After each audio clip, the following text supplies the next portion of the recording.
What up? What up? What up? Welcome back to another edition of the Bad Podcast. Brad and Dawain, and here with my brother Brad. Brad, what are we talking about today, my brother?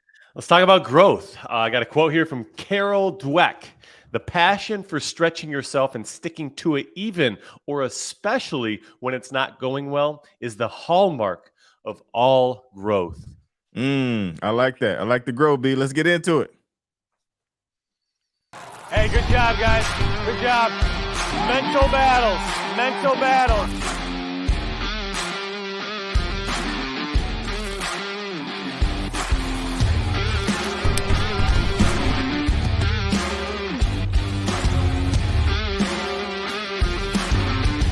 Hey, man. E2M for life, baby.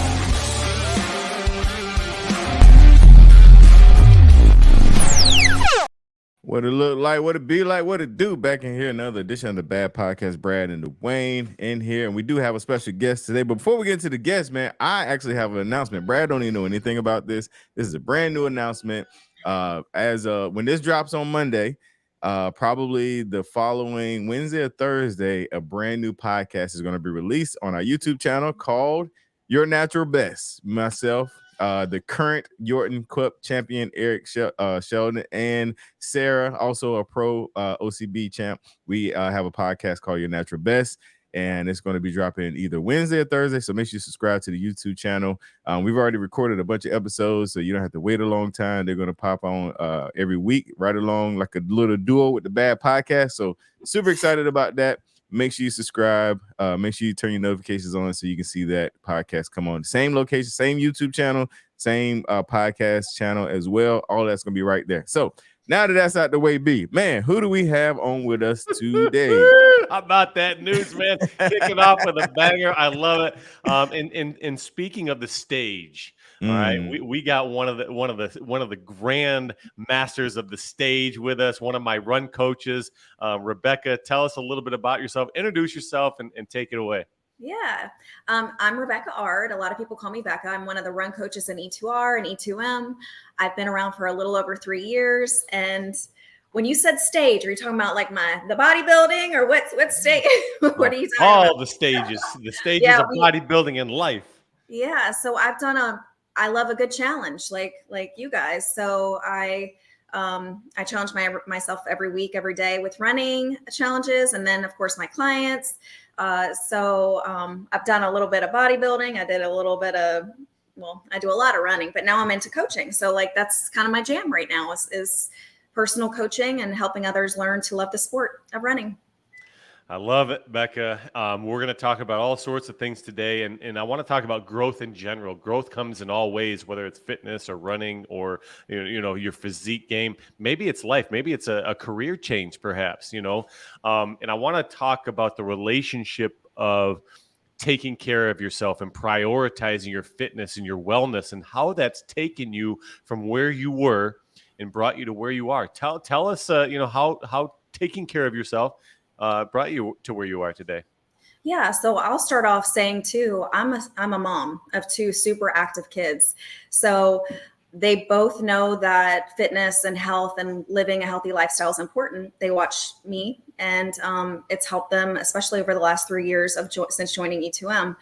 But they know that it's important. So setting that and them seeing that is super important to me because I want them to follow in my footsteps. But with that being said, I am very stubborn with my workout routine, meaning I'm tired, I am sore, I have so many things to do and I don't have time for it, but I still do it. So I'm stubborn about it and I make no excuses. So as far as I had to grow to get to that point because habits had to form.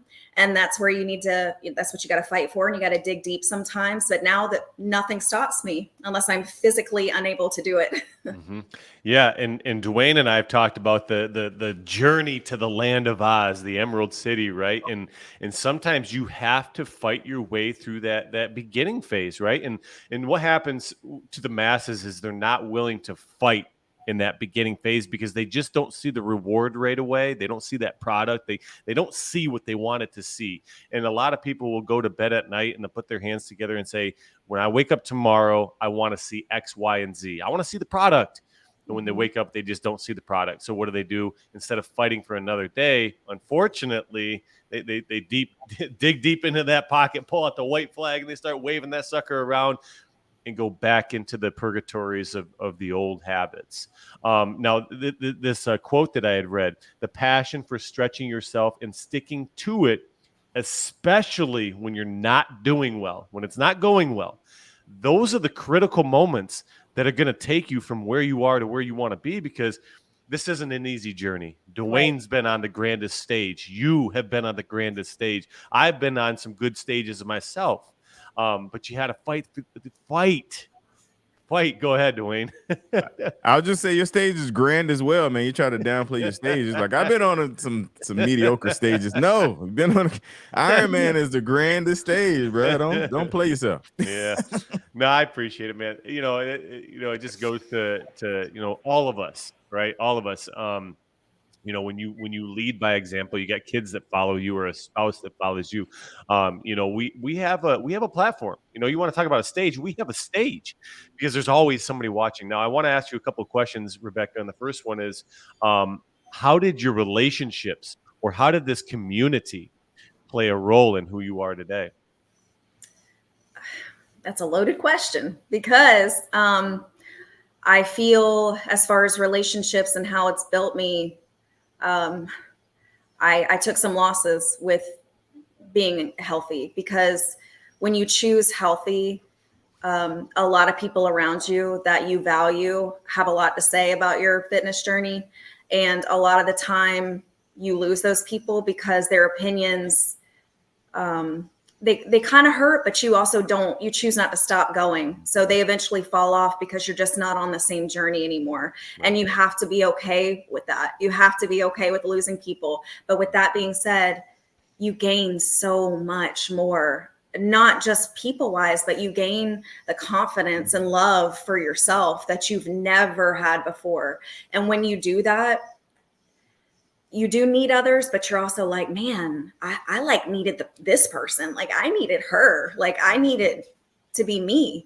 So for me, the growth and losing and gaining is I gained like my best self. And when I did that, I poured into those around me that really did matter the most, my kids, my family, my closest friends. And I built really awesome, amazing friends within E2M as well. So friends that feel like lifetime friends, and I'm not going to let go of them because they're my sisters now. Mm-hmm. What about brothers? And a couple brothers. I got an awesome uncle. I got Dre. I love this community. Yeah. This community is, I could go on and on, but we only have so much time. But I count my blessings here every day. Hey, we only have so much time, but I gained a Dawain. I gained a Dawain. That's right. There's a quote that I read at one point. It said, "Change your friends or change your friends." Yep. And so often when you're on this discovery mode of tapping into your best version, others will judge you. They certainly will judge you. And the reason is, it's not because they don't truly believe in you. They don't want to be surpassed. They don't want to be outran. They don't want to be left in the dust, right? So they start to judge you. They start to point the finger. They start to tell you and start to fill your mind with, hey, you can't, you won't, you're not capable, you're not worthy, you're not talented, whatever they want to say. And unfortunately, they make you feel bad. Yep. And the reason is, it's not because they don't believe in you. They probably do believe in you, and that's the scary thing to them. They fear that you're going to leave them in the past. Mm-hmm. And change your friends or change your friends, man. That insulation is important because, I as well as I do, Rebecca, what you surround yourself with, who you surround yourself with, is what you essentially become. Yeah. And I know you're just doing fabulous things. You got a lot of good friends here in the E2M group and in the Eager to Run community. You're out there coaching. All right. Tell us about your coaching that you're putting on right now. Yeah. So I do one-on-one coaching. Of course, I coach in the group and have the live classes, which I adore and I love. Every aspect of coaching I love. It's honestly a dream come true for me. Not for personal any personal reasons other than I love it, but like just to help other people. And running is one of those sports where you either love it or you hate it. But when I want to take those ones that hate it and I want to make them love it. Like that's my goal, you know? And it's funny because a lot of my clients, they're like, they'll message me and be like, is it weird that I'm looking forward to my run tomorrow? And I'm like, when I get those, I'm like, I'm winning. Like but that's why I love it. Like I love it. But back to my training and coaching, I'm doing group training, which I love because I can help so many at the same time. And not only that, but I get to see them like form the friendships we were just talking about. They're forming a tribe, and I see it, and I'm like, oh, like I love that I get to be part of this, you know? And so it fills me up. There's no other job in the world that's better than this job. No, there isn't. You're 100% right. I wholeheartedly agree that there's not a better job than this. And, you know, you and I have a lot of things in common, but one thing that we have in common that you're speaking to of right now is we love to see people win. Yeah. We love to see people out there just slaying the game. And that's what makes a coach. You know, we're very passionate about what we do. You go back to what you're saying about running. I don't know if it's a love or a hate. I think it's a love and a hate sometimes, or a hate and a love. I hate it, but I love it. Yeah, right? I know. I tell my clients, I'm like, the first 2 miles suck for all of us. Okay, we don't like it, but you reach a point where you're like, you're doing it, and you feel good. So yeah, it's totally it's a good time. Those 2 miles, Rebecca, are exactly what the first 2 weeks of E2M are, aren't they? Yeah. I mean, it's like, man, every day. Do I have to do this every single day? Right. But again, you fight and you fight and you fight, and you start to recognize and understand that repetition eliminates those fears, and it starts to establish that thing we call courage, right? And then all of a sudden it's like, I'm looking forward to that run, and I'm looking forward to that workout. I'm looking forward to my water and feeling good when I wake up. Right. We get so caught up in the redundant routines of life that sometimes we don't even know how bad we feel until we fight through those first 2 miles or those first 2 weeks. Yeah. All right, man. So what's your best piece of advice for somebody that's struggling through those first 2 miles or those first 2 days or those first 2 weeks? What's your piece of advice to get through those first 2 somethings? Yeah. You kind of hit it earlier when you guys were originally talking, but it's like, if something's really hard and difficult to you, what's on the other side of hard is exactly what you want. So when you're having those moments of weakness or self-doubt or wanting to just dog a program that just doesn't work for you, did you give it an honest chance? You know, did you give yourself a chance? Like, give yourself a chance to do a great job. Follow a simple recipe. A lot of people ask me, like, how did you do it? How did you gain muscle and like stay in this program? I'm like, it's called strength training, you know, like add some weights to the circuits, go a little bit harder. For my first round, I literally followed the required pieces. My. That's it. I did no extra credit. My dumbbells, I'm not lying to you, were 3 and 5 pounds, 3-pound dumbbells. And I wasn't like the fittest. I wasn't super out of shape. Health has always been important to me, but I always wanted I wanted areas of my body to be a certain way, like, or more fit or more tone. This program gave me the tone that I never had before, eliminating certain things out of my diet and the fasting, like all of it adds up, but give yourself an honest chance. And remember that on the other side of hard is what you want. And give yourself one more day. So like one more day. All right, I'm going to do this. I'm not going to, snack tonight. I'm going to give it one more day. Wake up the next day and you feel good again. And you're like, okay, maybe I got this. Maybe it's a good day. And remember that bad days happen to all of us. It's not just you. It's not just you. We're all I never have bad days. Right. Like you just got to choose to keep going. We all have bad days. It's normal. It's human. So fight for yourself. Yeah. No, that's a great piece of advice. Because a lot of us aren't willing. We're able to fight for ourselves, but we're not willing to fight for ourselves. And the reason being is because fighting's hard, right?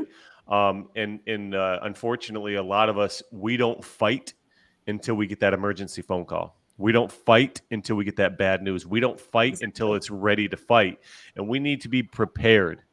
Right. We need to be proactive. A lot of us live in a reactive state. We wait for life to happen to us instead of us going out there and making things happen.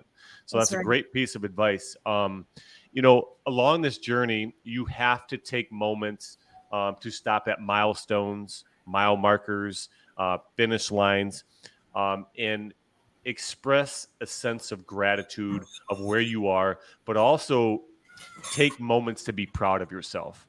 What's one thing? What's the number one thing that you are the most proud of with your E2M journey, your eager to run journey, your life journey? What's the number one thing that you're the most proud of right now? Ooh, what I'm most proud of, I think I could go to a specific moment where it was a turning point for me. And that's when I got hurt. I got injured and I couldn't run. It's one of those injuries that take you out where I was on crutches for 45 days and I was in the fittest part, like physically, of my life. I never really experienced injury before that. And I couldn't run for 5 months. And so it was like I had to do seated workouts and I stuck to it. And every day was such a struggle. It was probably my darkest time, but it was my time that I learned so much about myself, so much for digging deep, so much for fighting for who I really still wanted to be. And it was also a time where in my personal life, a lot of changes were happening. So I was fighting every single day, but in my head, I was like, I had so many whys as in, why am I doing this? I want to be a really good mom and a good example. And so I want to do it for my kids. Like they're my why. When I want to throw in the towel or feel like giving up, which I'm not going to lie to you, it's such a habit to live this healthy that throwing in the towel isn't an option. Mm-hmm. God would have to wipe me out because, but injury, I'm thankful for that injury. Mm-hmm. So like when you ask me what I'm proud of myself for fighting through that injury and still staying afloat and still aiming for goals, because after that injury, I went and did a bodybuilding contest. I got, certified as a run coach, and I really was fighting for dreams that I knew that I could get to. And the only reason or way I was going to do it is to continue and move forward. So I wasn't stopping. So that injury is I had to learn patience, and I'm proud of myself for all that. So fighting for that during that time was probably what I'm most proud for. Yeah, I'll tell you what, that hits different because those that win in the grandest stages of life, they understand that rejection, loss, defeat, injury, the people that win the biggest in life, they understand those are not anything more than speed bumps, right? Those are building blocks to reaching your level of excellence. And unfortunately, the masses of this world and of society don't see it that way. They look at speed bumps as permanent roadblocks, and they hit those roadblocks and they turn back instead of fighting, like you said, fighting through those roadblocks, fighting through that rejection, fighting through that injury, and seeing your greatness on the other side of that hurt, of that pain, or whatever it is.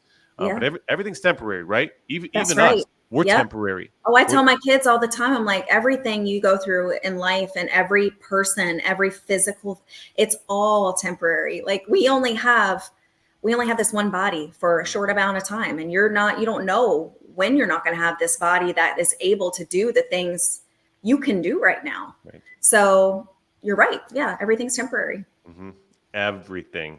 Every single thing. This is a piece of advice for all the teenagers watching out there. Even that love of your life that you'll never live without, you'll be all right. All right, because everything's temporary. All right. So, hey, we're going to transition real quick here. This is the Did You Know or Do You Know segment. And at this point, I want you to provide a fact to the folks that are watching this. Something that it could be deep, it could be funny, it could be emotional, something that very few people or nobody knows about you. Okay. So this is an interesting fact about me is I have an identical twin sister. I do. I have an identical. We're getting older. We look different, but I have a twin sister, which I think is pretty cool fact, not everyday thing. Not many people know. So I the only reason I knew that was because of a recent post that you threw up on social media and said my sister's helping me with a plan. And I said either they're twins or they look an awful lot alike. Yeah, I know. Yep, we shared an egg, and she's the old one. For the record, she's the old one. Okay. She's the old one. I'm now let she's me ask a minute older. 1 minute, 60 seconds. 1 minute. All right, It I like counts. it. Let me ask you this: if she feels something, do you channel that somehow? Do you feel that, or We can sense each other. really? 100%. Yeah, for sure. Especially when we were younger and like in high school and in college, and we saw each other every day. But we could still sense something now. And I will say, our moods incredibly boost when we are with each other. We're like giggly, silly little girls, and we're not little girls. We're just twins, and you just have that connection. It's cool. Yeah. I like that because that's how I am with my brother and sister. We are not twins. Yeah. And then, you go back to that community piece. You guys just love each other, you support each other, and that's the great thing about twins and siblings and community in general. Hey, so you talked about your coaching. This is the last thing I'll say. So where can I find you? How do I contact you if I'm looking for some one-on-one run coaching? Yeah. So I have a website now, and it's very simple. You can just go to www.runcoachbecca.com. And I just closed signups for July 1st, which was 2 programs that started. One is based on a 5K for very, beginner level or returning runners. And then another is for where my heart is, which is just teaching that 1 mile without stopping. So, and that's an 8-week program. So, and I do the 8-week program every 8 weeks, and the 5K program is brand new, but I am going to do it with signups for the Charleston 5K. That's going to line up with the E2R Charleston 5K on November 9th. And that's my hometown. So I'm going to go all hard for this one. I'm going to make billboards. I'm going to go. I like it. Because, so I'm going to open up signups. I think I'm going to do, that will begin August 18th or 19th, whatever that Monday is, because that is exactly 12 weeks from November 9th, 10th, right in there. So, but so you just go to the webpage and you can sign up. And I don't have the sign up for that one yet, but the information will be loaded up and on there today. But that's where you can get all the information, testimonials. You can get info on how to contact me, sign up for my monthly newsletter, all that stuff. Yeah, so please visit. Hey, man, you heard it here first, folks, man. She's doing the 5K training plan for when we visit Charleston in November. Very excited about that. Man, I'll tell you what, Rebecca, this has been really good for the people that listened in. It's been good for me. It's always good and refreshing to talk to people that are, really chasing that growth game in all facets of life. So, number one, I'm proud of you. Keep working hard. Keep grinding on a daily basis. And I will end with this, ladies and gentlemen. Your greatness is on the other side of your hard. Fight and fight and fight until you get through those roadblocks. That's right. All right, guys. Hey, man, thank you for watching, and we will see you on the other side. Dawain's going to close us out here shortly. Rebecca, thank you very much. Yes, thanks for having me. Absolutely. Hey. Yeah.